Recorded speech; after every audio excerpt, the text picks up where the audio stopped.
Viewers எல்லாருக்கும் தமிழ் புத்தாண்டு நல்வாழ்த்துக்கள். இன்னையோட வீடியோல கடலை பருப்புலயே செய்யக்கூடிய புதுவிதமான ஒரு ஸ்வீட் தான் நம்ம பார்க்க போறோம். தேவையான பொருட்கள் கீழே டிஸ்கிரிப்ஷன்ல கொடுத்திருக்கேன், கண்டிப்பா செக் பண்ணுங்க. சர்க்கரை 200 கிராம், திராட்சை, பாதாம், முந்திரி, சாரப்பருப்பு, வெள்ளேரி விதை, பொடிச்ச ஏலக்காய் 5. உங்களுக்கு எவ்வளவு தேவையோ அவ்வளவு எடுத்துட்டு இது எல்லாத்தையுமே நெய்யில வறுத்து வச்சிருங்க. கடலை பருப்பு 400 கிராம், இதை தண்ணியில 2 மணி நேரம் ஊற வச்சு ஒரு மெலிசான துணியில இந்த மாதிரி காய வச்சு அரைச்சி எடுத்துருங்க.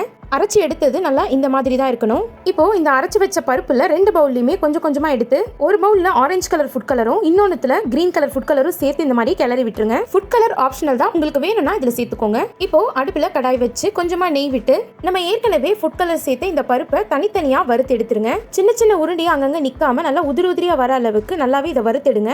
இந்த பருப்பை நம்ம எந்த அளவுக்கு உதிரி உதிரியா வறுத்து எடுக்கிறோமோ அந்த அளவுக்கு இந்த ஸ்வீட் ரொம்பவே டேஸ்டா இருக்கும். நம்ம ஸ்வீட் இன்னும் கலர்ஃபுல்லா இருக்கிறதுக்காக தான் இந்த ஃபுட் கலர் எல்லாம் சேர்த்து இந்த மாதிரி பருப்பை வறுத்து எடுத்திருக்கேன். அடுத்து அடுப்புல கடாய் வச்சு தேவையான அளவு நெய் விட்டு மிச்சம் இருக்கிற எல்லா பருப்பையுமே இதை சேர்த்துட்டு நல்லா இதை வறுத்து எடுத்துருங்க.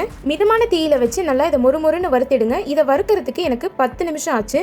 இந்த ஸ்வீட்டை ஃபுட் கலர் சேர்க்காம டைரக்டா இதே மாதிரி வறுத்து எடுத்து கூட நம்ம இந்த ஸ்வீட்டை பண்ணலாம். இப்போ நம்ம பருப்பை நல்லாவே வறுத்தாச்சு. இதுல சர்க்கரை சேர்த்துட்டு நல்லா கிளறி விட்டுருங்க. இது கூடவே பொடிச்சு வச்ச ஏலக்காய், நம்ம ஏற்கனவே வறுத்து வச்ச முந்திரி, திராட்சை, 2 ஃபுட் கலர் பருப்பையுமே இதுல சேர்த்துட்டு நல்லா கிளறி விட்டு எடுத்தீங்கன்னா நம்மளுடைய ஸ்வீட் ரெடி. இந்த ரெசிபி உங்களுக்கு பிடிச்சிருந்தா லைக் பண்ணுங்க, ஷேர் பண்ணுங்க, மறக்காம சப்ஸ்கிரைப் பண்ணுங்க. தேங்க்யூ.